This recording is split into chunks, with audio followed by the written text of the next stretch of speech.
I a més tenen la Caja Laboral Popular, que les ajuda molt a mantenir els seus petits problemes financers. Per cert, em van dir una altra cosa que em va agradar, que és que a Mondragón tenien el que ells anomenaven una forquilla salarial. Què volia una forquilla salarial?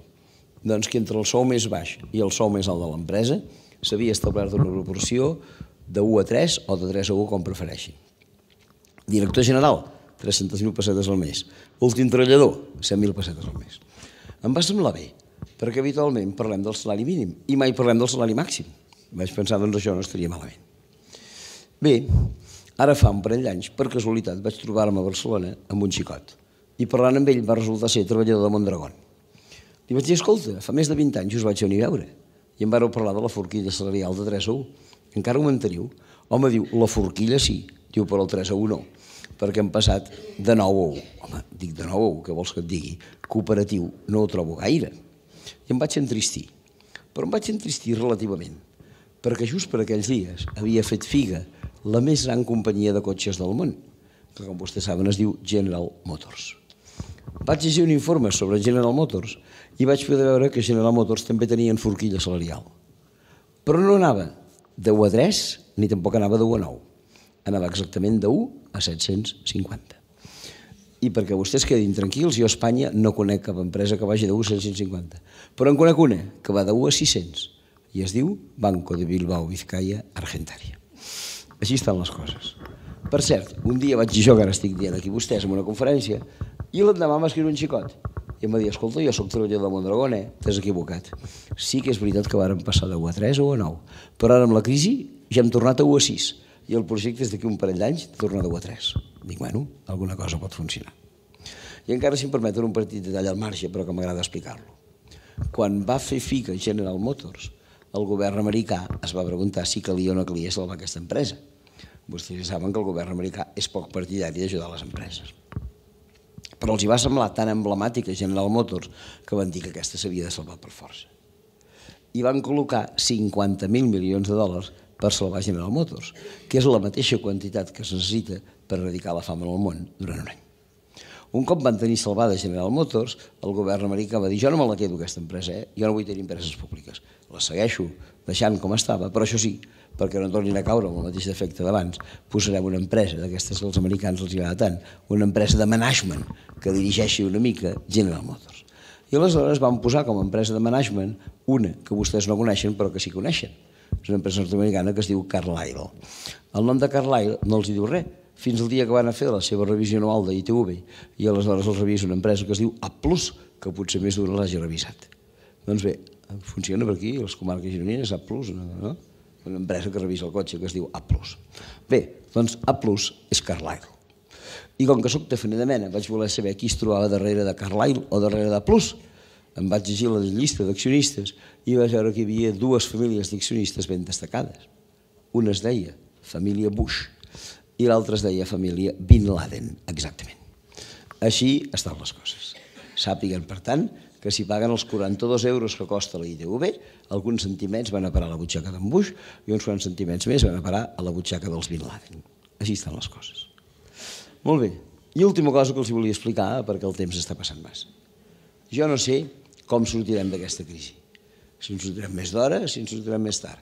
Si ens sortirem ben parats o mal parats, que és el que penso. Però d'una cosa sí que estic segur, i ho dic amb tota la meva força. Mai més, després d'aquesta crisi, podrem seguir creixent. El creixement econòmic s'ha acabat. Aquí, evidentment a Nigèria que creixin, a Bangladesh que creixin i al Pakistan que creixin. Però aquí el creixement s'ha acabat. I si seguim creixent, fem una immoralitat. No podem créixer mai més. Que no ens diguin que cap empresa vendrà més, que no ens diguin que el producte interior brut creixerà més. Hem abusat massa del planeta i estem creant unes condicions de vida pèssimes pels que vindran darrere nostra. Els que tenen la meva edat, aquí a la sala n'hi ha algun, i que no se m'enfadi perquè jo també hi pertanyo, hem consumit tot el que hem pogut des de fa 50 anys. Quan vàrem tenir el primer 600 i el primer televisor i el primer túrmix i no sé quines coses, vàrem entrar en la societat de consum. I què hem aconseguit amb aquests 50 anys? Vostès ho saben bé, esgotar el 70% del petroli que s'havia acumulat durant milers d'anys. Què més hem aconseguit? destruir la capa d'ozó, amb la qual els rajos de sol entren directament i aviat tindrem tots càncer de pell. Què més hem aconseguit? Menjar-nos els boscos, que no dona temps a reproduir-los. Què més hem aconseguit? Pujar un grau i pico la temperatura, de manera que els icebergs del Pol Nord i del Pol Sud s'estan desfent, les aigües oceàniques pugen, hi ha un país al costat de l'Índia que es diu les Maldives, que ja s'han hagut d'anar a la meitat de la gent perquè ha pujat l'aigua i se'ls menja. Què més hem aconseguit? Doncs jo què sé, contaminar l'aire, embrutar l'aigua, tot el que vostès vulguin. I no per això hem sigut més feliços. No per això hem sigut més feliços. Hem de canviar aquest model de creixement, de totes. A hores d'ara el planeta ja no resisteix allò que es diu la petjada ecològica. Com es marca aquesta petjada ecològica? Amb allò que els humans anem deixant i veure si el planeta és capaç de superar aquesta petjada o no.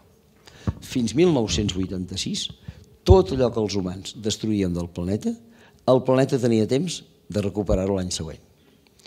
Que desfèiem la capa d'ozó, es tornava a completar. Que ens menjàvem boscos, tornava a créixer. Que contaminàvem l'aigua, es netejava. Que contaminàvem l'aire, es purificava. Només hi havia una cosa que no hi havia manera de retrobar, que es deia petroli. Tot l'altre anava funcionant. Però des de 1986 és tan gran el creixement del consum que ha tingut la humanitat que a hores d'ara, l'última estadística que he llegit, fa referència a l'any 2009 i diu que tot allò que el planeta va recuperar el 2009 no era el que els humans havíem gastat el 2008.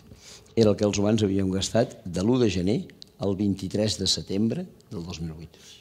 I com varen viure del 23 de setembre al 31 de desembre? De gorra, a costa de futures generacions, menjant-nos allò que no ens correspon a nosaltres i que mengem a costa dels nostres fills. Això és com aquell que té un bosc. Si del bosc cada any només talla la fusta que el bosc li facilita, tindrà bosc tota la vida. Però si cada any s'encaparra en tallar més fusta que la que el bosc reprodueix, com es quedarà aquest senyor a la llarga sense bosc? La Terra s'està quedant sense bosc des de l'any 86. No tenim dret a fer-ho.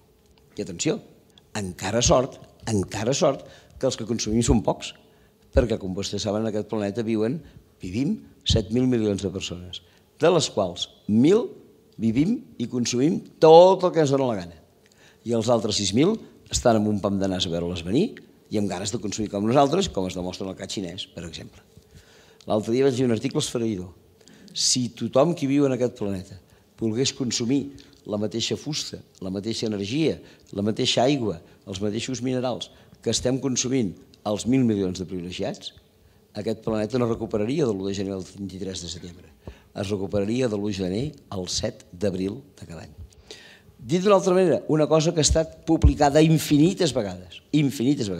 Si tots els que viuen en aquest planeta volguessin consumir com nosaltres, ens farien falta 4 planetes. Però com que 4 planetes no els tenim i només en tenim un, hem d'aprofitar el que tenim. I la honestedat ens ha de fer viure cada vegada amb menys coses.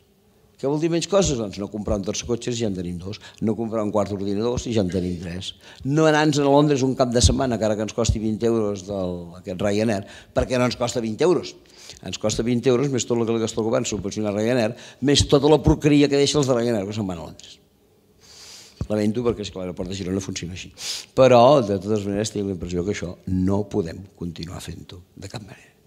I els asseguro que si aquesta crisi ens fa reflexionar sobre aquesta situació i pensem que hem de sortir d'una altra manera, disminuint el consum, plantejant el planeta bé per a futures generacions, només fent allò que pensem que podem fer des del punt de vista material, perquè els asseguro que des del punt de vista espiritual i intel·lectual podem créixer el que vulguem, podem créixer musicalment, teatralment, poèticament, amorosament, el que els vingui de gust, però materialment no podem créixer més. I si aprenem la lliçó de no poder créixer més, potser al final podem cridar allò, que no sé si és bonic de cridar o no, que digui benvinguda sigui la crisi que ens ha fet reflexionar sobre aquests temes. Gràcies.